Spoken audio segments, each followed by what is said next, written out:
meus irmãos, graça e paz. Vamos abrir a palavra de Deus em Zacarias, profeta Zacarias, capítulo 1, do versículo 18 ao versículo de número 21. Vamos ver aqui até o final do capítulo 1 de Zacarias. Quem se achar, peço a gente se colocar de pé. Diz assim, Zacarias 1, a partir do verso 18. Levantei os olhos e vi, e eis 4 chifres. Perguntei ao anjo que falava comigo: que é isso? E ele me respondeu: são chifres que dispersaram a Judá, a Israel e a Jerusalém.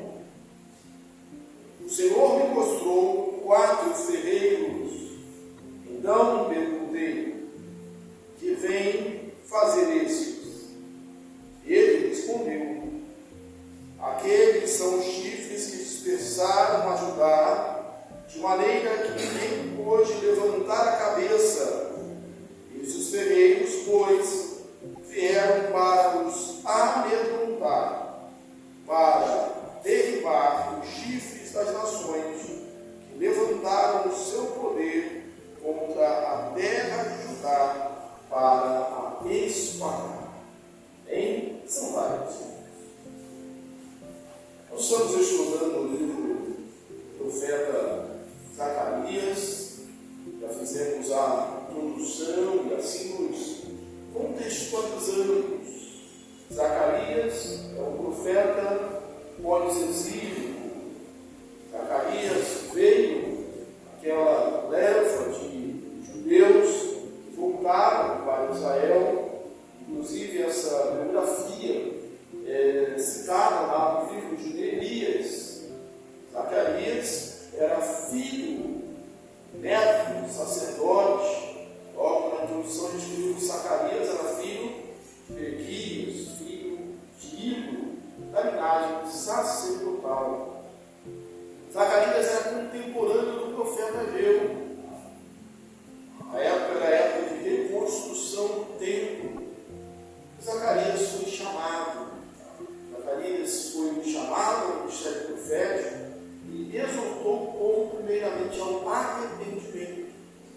Você veio aqui na igreja de domingo, embora não fosse nada combinado, em Mateus ele pregou sobre o versículo 1 ao versículo 6 de Mateus, de Zacarias, que é justamente esse chamado ao arrependimento. Até o capítulo 6, nós vamos ter 8 visões de Zacarias. E nós acentuamos aqui na semana passada. Foi no segundo ano do rei Dario, o grande rei da Pérsia. Dario foi o sucessor entre aspas, Cambises foi o sucessor de Ciro. Houve uma revolta e Dario tomou o poder e trouxe paz, hegemonia. Ali o império estava ocupado. Então foi nessa época que teve essas visões. Foram 8 visões numa só noite. E elas têm uma mensagem, a mesma mensagem. A mensagem é uma mensagem central. Elas estão unidas. Aí que vem se somar. São 8 visões numa só noite. Há uma diferença engraçada, que é bastante interessante entre a palavra do profeta, a profecia e a visão. A profecia, o profeta fala, normalmente é para exortar, é para chamar a atenção, é para despertar o povo que está acomodado, que está no pecado, ou simplesmente acomodado, não fazer aquilo que é a obra de Deus. E as visões, via de regra, especialmente as visões apocalípticas, como é o caso de Zacarias, Daniel, Apocalipse do Antigo Testamento, Zacarias também, existe um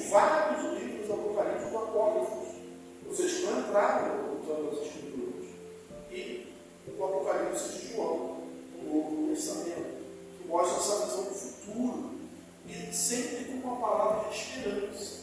Então, se a profecia Deus ora, a visão ela vem para dar esperança a um povo que está arrasado, um povo que está desmotivado, desanimado, ali diante da empreitada de reconstruir o templo.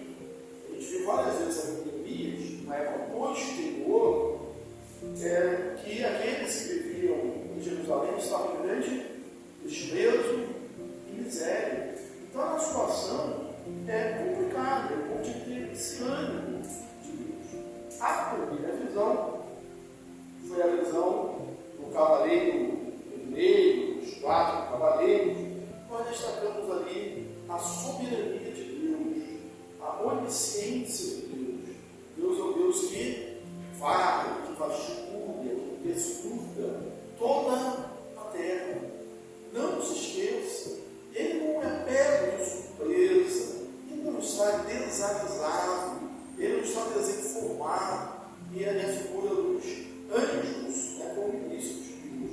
O anjo do Senhor, aqui em Zacarias, como vários outros textos, é uma teofania, é uma manifestação de Deus, uma aparição da segunda pessoa da Trindade de Jesus.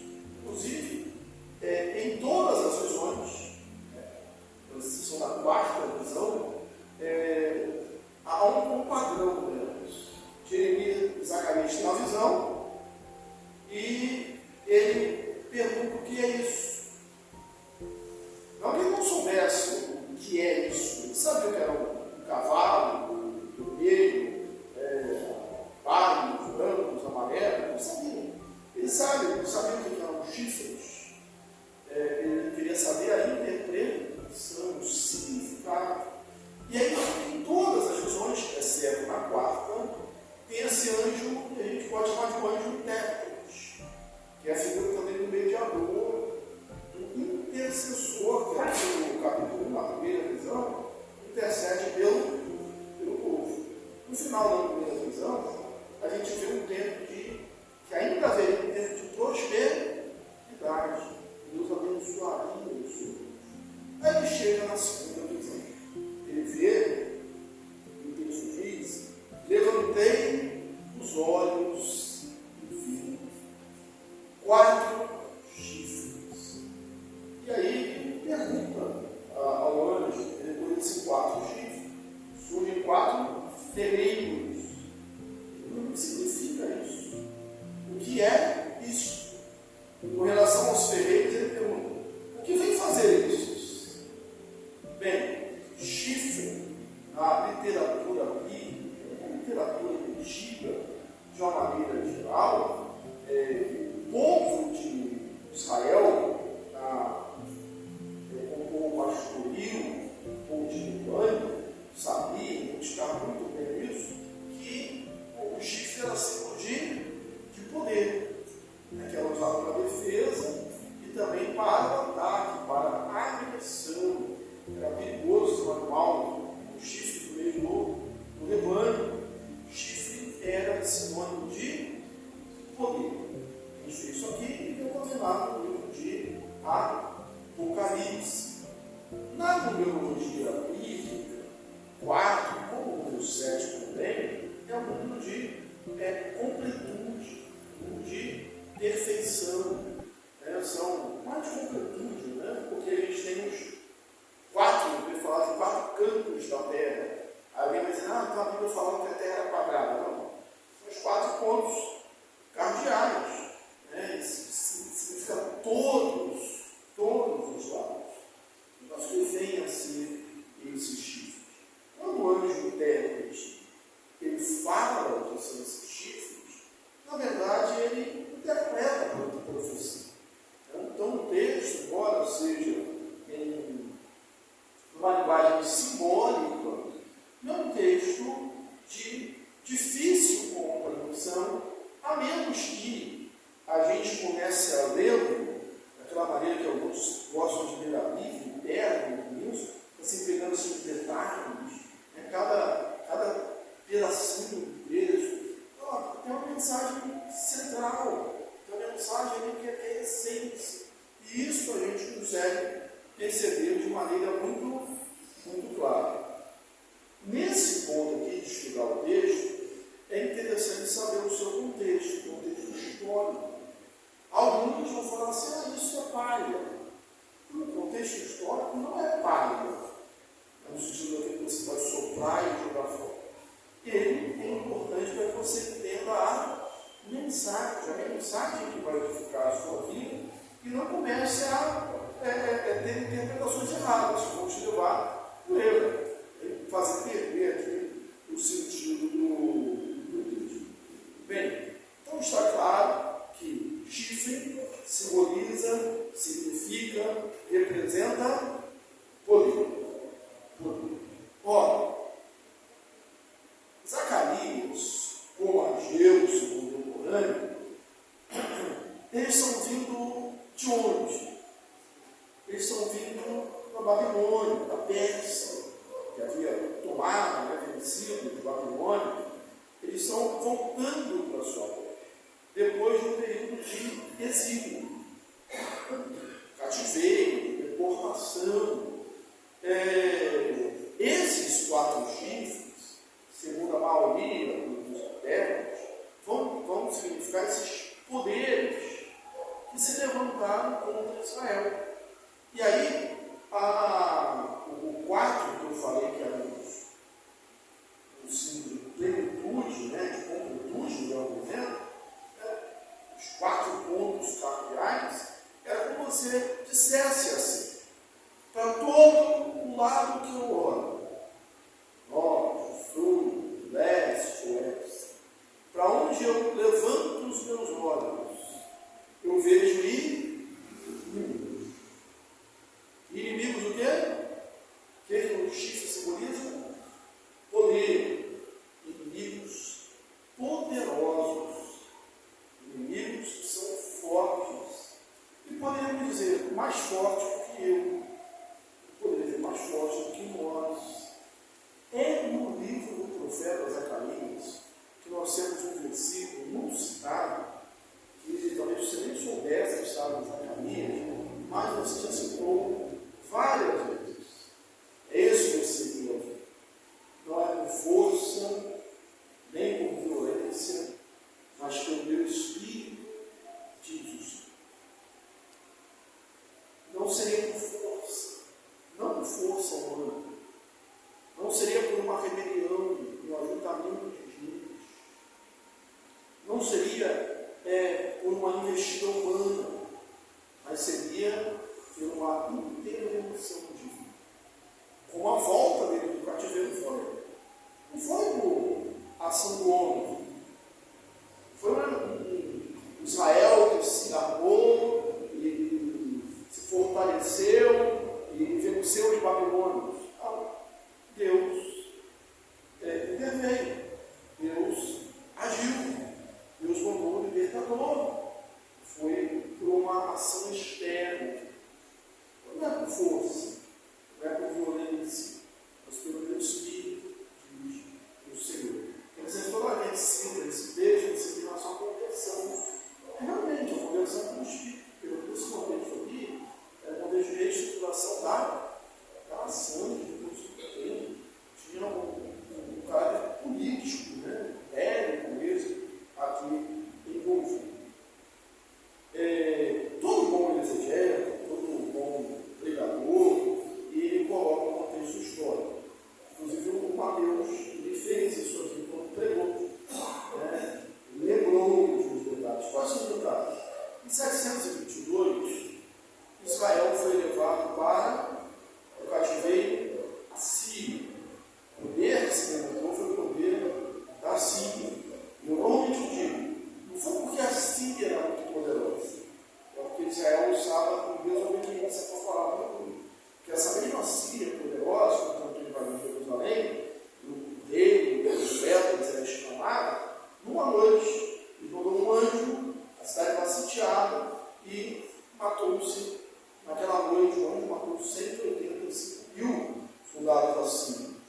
Recordando, juntaram depois e o rei foi morto na sua cidade pelos seus próprios filhos.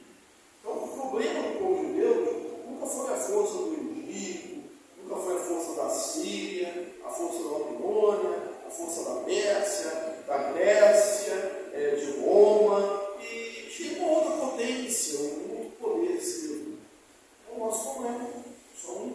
preocupação que a gente deve ter é se nós estamos ou não em comunhão com Deus. Bem, mas em 722, Israel foi levado pelo praticamente meio assim, os assírios. Em 586, quase 2 séculos depois, interessante é que às vezes a gente não aprende a lição de olhar para os vizinhos, os irmãos, né? Não eles eram um reino só, aí é necessário lembrar da história, uma história importante. Era um reino só, na dinastia de Saul, com Davi, com Salomão, com Roboão, houve a divisão. Então foram 10 tribos por morte. E daí para frente a gente passa a chamar aqueles descendentes de Israel. E os do sul ficaram sendo chamados naquele período de Judá. Aqui, eu volto a chamar de Israel de maneira correta. Por quê? Porque não tem mais duas tribos, dois reinos. Né? Só o reino do sul voltou. Então, sou Israel de Deus. Bem, em 586 foi levado para o cativeiro pelos babilônios.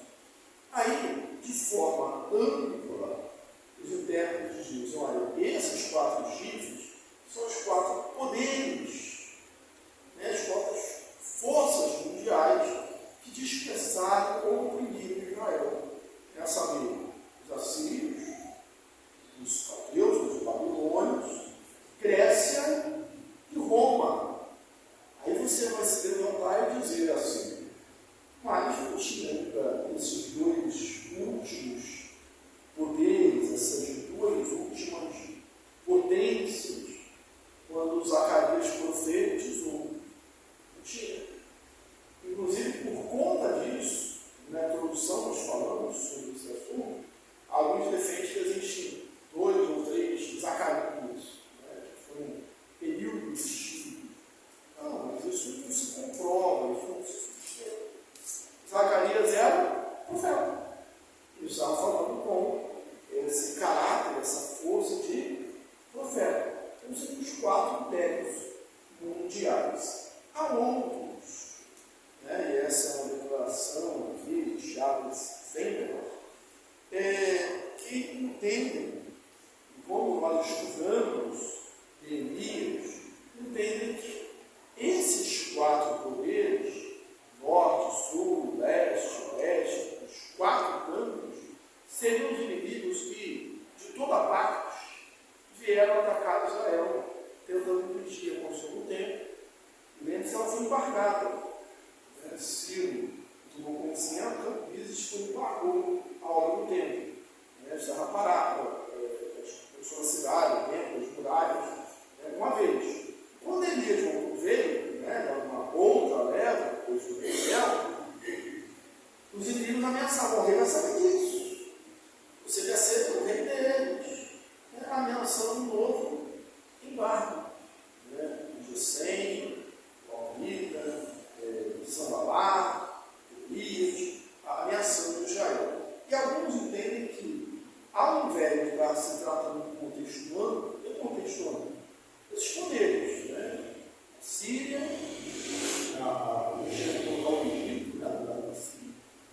a Síria, a Babilônia, Grécia e Roma. E outros vêm com um contexto mais próximo. Qual seria o contexto mais próximo? A reedificação do templo, da construção dos muros. E seria essa aqui a definição, a interpretação. Há uma sugestão que especifica os inimigos. Há uma sugestão que especifica os inimigos nessa época. Os samaritanos, ao norte, os samaritanos foram identificados. Né? Ficaram os inimigos de Israel. Os amonitas a leste, os edomitas ao sul, os filisteus e os tírios a oeste. Então, de todos os lados, oprimindo, tentando ali impedir a obra. O Senhor mostrou ainda, quando ele pergunta, melhor dizendo, quem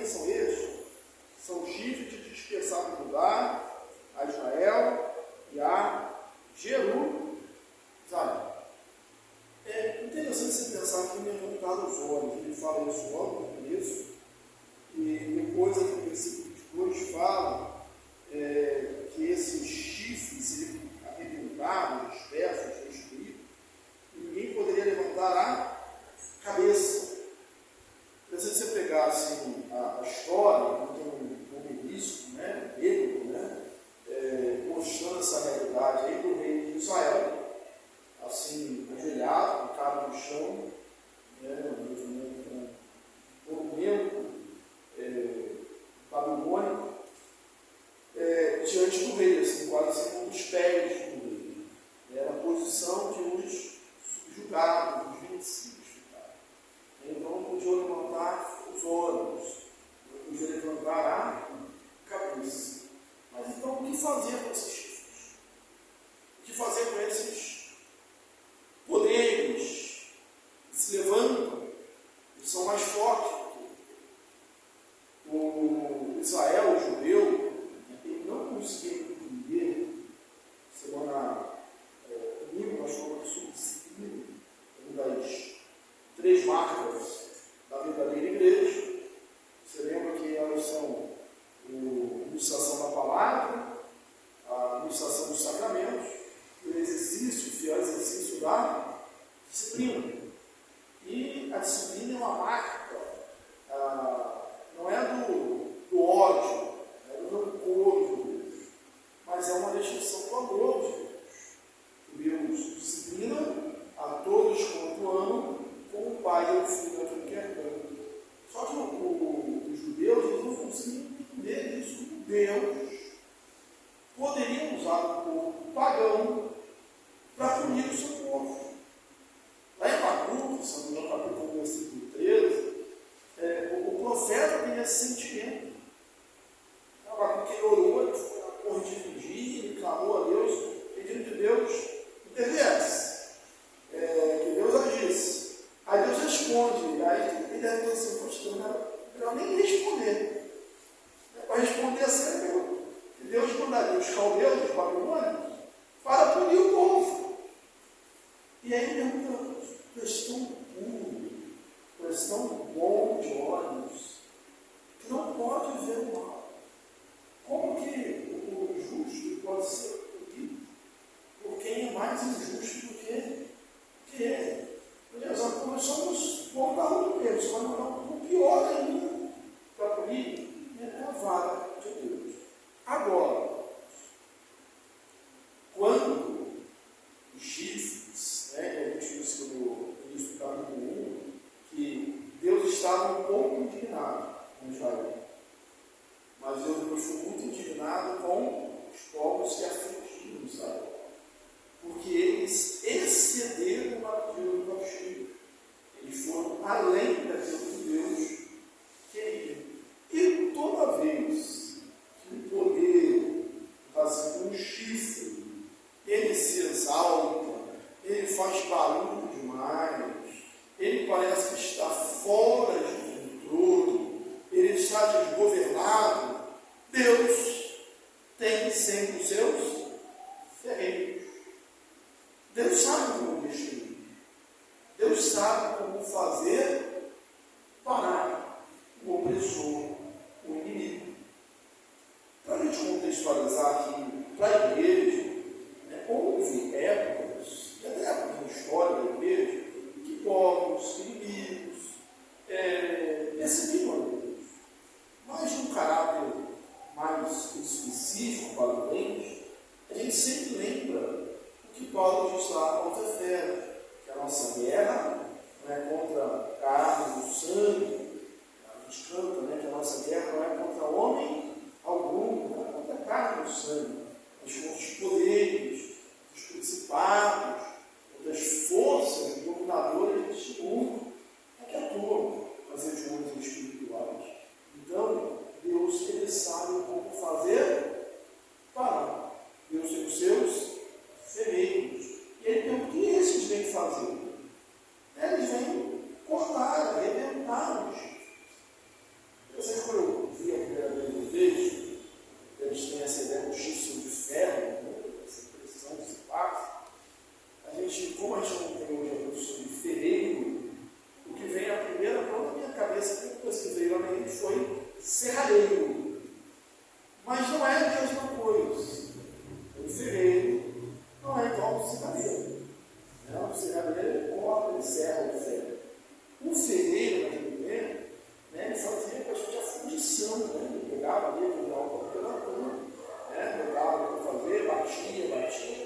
E a figura dele é uma figura normalmente representada de alguém com algo como um martelo, uma marreta, batendo no ferro, né? Para dar fogo. Então é aquele que bate. Então o ferreiro veio para bater, veio para destruir. E aqueles poderes, aos olhos dos homens indestrutíveis, que colocavam Israel como potentes diante dele, seriam facilmente destruídos por esse ferreiro de Deus. E não se engane, a cada poder opressor, Deus tem o seu ferreiro, né, que o deixa e o destrói. O interessante é que aquele que amedronta, aquele que causa terror, não se engane, ele pode ser amedrontado também. Pode ser amedrontado também. E o texto diz isso. Lembrei que um primo meu, uma vez, já faleceu, ele uma vez estava de carona, né? Estava com um vizinho nosso, que também faleceu, que era em outro contexto, bem depois, tá? Que era policial civil. Aí eles estavam no carro, houve um problema lá, sei que a instituição tem que agir, e depois teve que ir para a delegacia. E esse meu primo, né, policial, né, entrando lá, vocês passaram com a área lá que era carceragem, assim, o policial foi a pessoa que tinha aprendido, e eu ficou intimidado. Aí falou assim: ó, não se preocupa não, eles estão com medo, pessoal. Eles estão com medo de você igual você está com medo deles. Mesmo medo de vocês sem ver, sem você. Então aquele que causa um terror, se preocupa, ele tem medo também. E aí o texto vai dizer isso. Perguntei: que vem a fazer esses? Os ferreiros. Ele respondeu: aqueles são os chifres que dispersaram e mudaram, de maneira que ninguém podia levantar a cabeça. É impossível levantar a cabeça. Estavam em posição de humilhação, como ficavam eles, vencidos diante dos seus vencedores. Não dava para se erguer sozinho. Não havia poder neles. Ninguém podia levantar a cabeça. Esses ferreiros, pois, vieram amedrontar. Ia falar que vieram só destruir. Vieram amedrontar. O terror que eles causaram, eles também vão sentir. Pois vieram para amedrontar, para derribar o chifre das nações que levantaram o seu poder contra a terra de Judá, para a espalhar. Nós conseguimos, irmãos, identificar os nossos inimigos. E a de regra a gente sabe o que nos causa mal. Só que pode ser que a gente esteja completamente impotente, incapaz de nos fazer. De mãos atadas. Precisamos ver, além do inimigo, a libertação. O poder de Deus agindo para livrar o seu povo. Você deve lembrar lá no Antigo Testamento, de Eliseu e Simbioso, quando o exército cercou a cidade, e um abriu a porta, ela, buscar na frente do exército, e veio falar desesperado com o profeta. E aí o profeta olha assim lá com os homens desse rapaz, o que ele fez? E quando ele viu que havia um exército maior cercando o profeta, apóstolo João foi dizer, maior que está em nós, que está no mundo, né? Maior que está em nós, que está no mundo. Nós somos mais fortes, mais poderosos, porque Deus está conosco. Aquela frase aí de efeito, né? Um Deus é maioria. Então, precisamos enxergar essa libertação.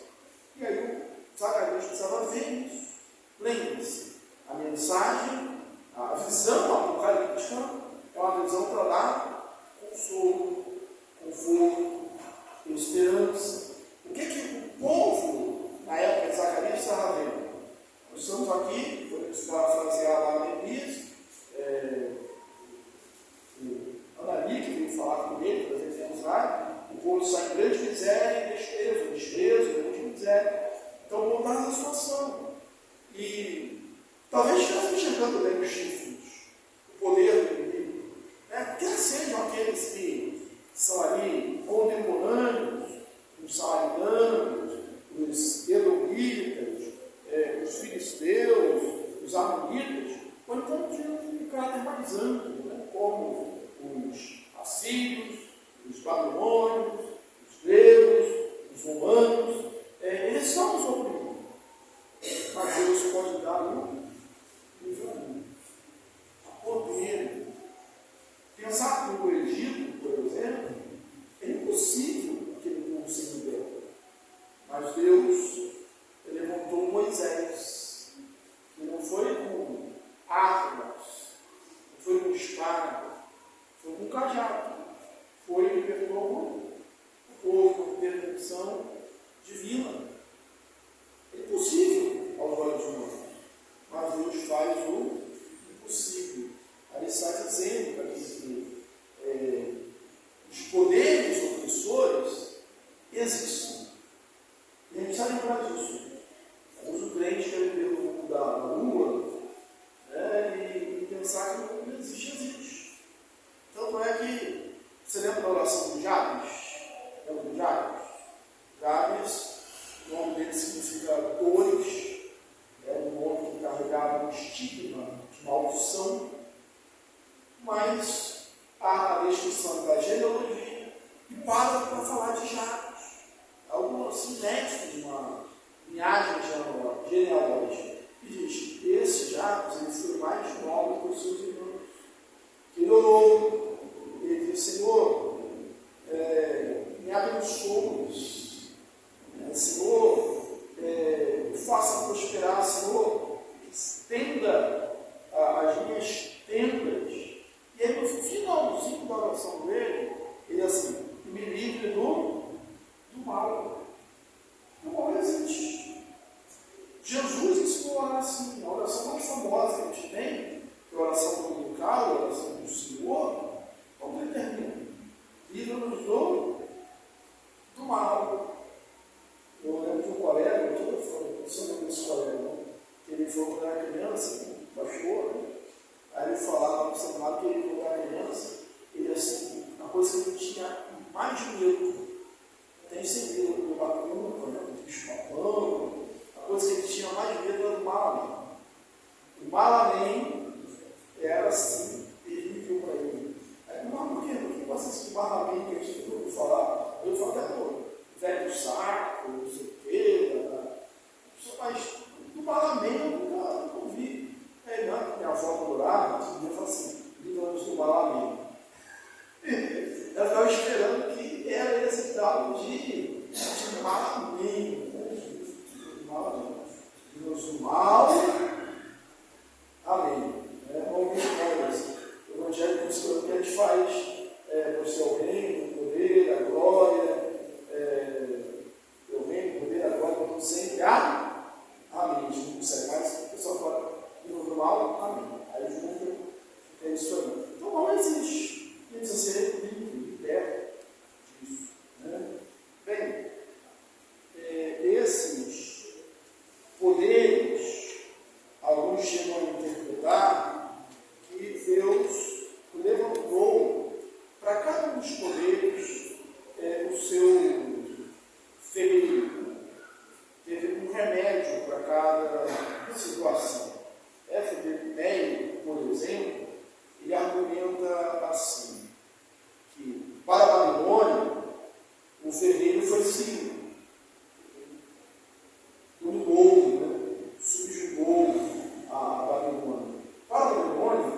Irmãos, Deus ele pode agir de forma sobrenatural.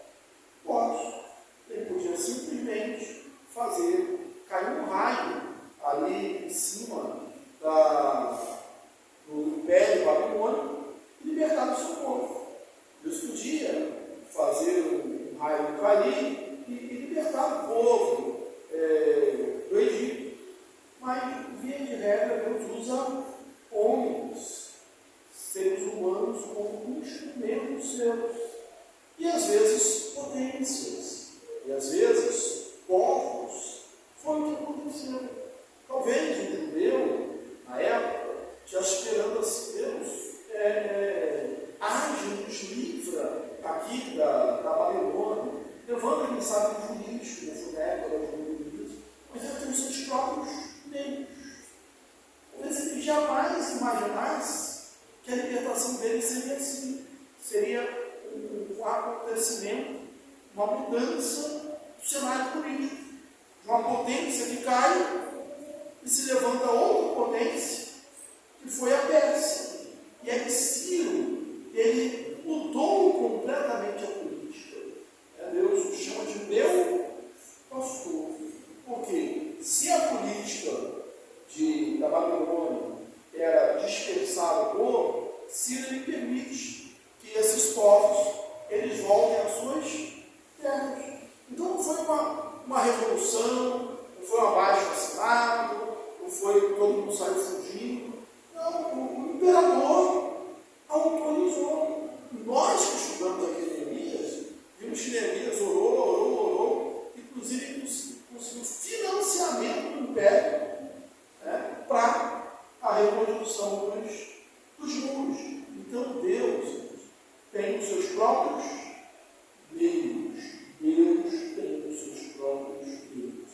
Deus age de maneira inusitada.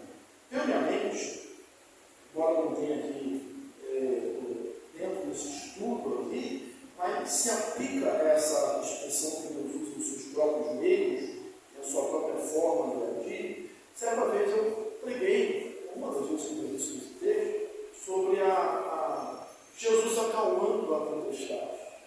Jesus, ele acalma a tempestade. E acalma a tempestade das nossas vidas, das nossas tempestades existenciais. Bom, o povo, os discípulos, estavam no barco como rebeldes? Não, estavam no barco porque Jesus mandou eles entrarem no barco. Enquanto ele despedia a multidão, depois ele foi para o monte orar. No meio do caminho, ali, no Mar da Galileia, eles, à noite, à madrugada, eles foram apanhados com uma grande tempestade. E o barco estava a ponto de naufragar, virar pique. E eles esperavam tudo. E se lá tivesse um barco maior para tentar resgatá-los, que a tempestade parasse, eles só não esperavam que Jesus estivesse andando sobre as águas. Tanto é que quando eles viram, eu fiquei imaginando assim, entre um relâmpago e o outro, nós fomos andando à noite, aí eu disse, mas vocês estão andando lá. Aí veio o relâmpago e falou assim, mas vai ter medo. E a dedução que eles tiveram foi o quê? Eles estão salvos, que bom. A situação estava ruim e acabou de piorar, porque agora tem fantasma também. É um fantasma. Também não imaginava. E era Jesus. Deus tem as suas maneiras de agir. Ele pode agir de maneira que seja diferente da presença. Aqui Deus levantou outros impérios, seus ferreiros, para destruir os opressores do povo judeu. Qual missão que a gente traz isso? No meio da nossa luta, da nossa reconstrução do reino, das muralhas, da expansão da nossa vida, a gente sempre vai encontrar inimigos, adversários, opositores. O mundo ele não está feliz com a obra do povo de Deus, porque o mundo jaz no maligno. Mas, ainda que nós levantemos a cabeça e olhemos para norte, sul, leste, oeste, e vejamos opressores, poderes, gente que quer o nosso mal, e eles sejam o nosso olhar indestrutíveis, a gente possa pensar assim, não posso fazer nada. Deus está no controle da situação. Deus é um Deus que é todo-poderoso. Eles têm poder. Eles têm poder. Mas Deus é o único que tem todo o poder. Eu gosto bastante do que Paulo diz. João chama de anticristo.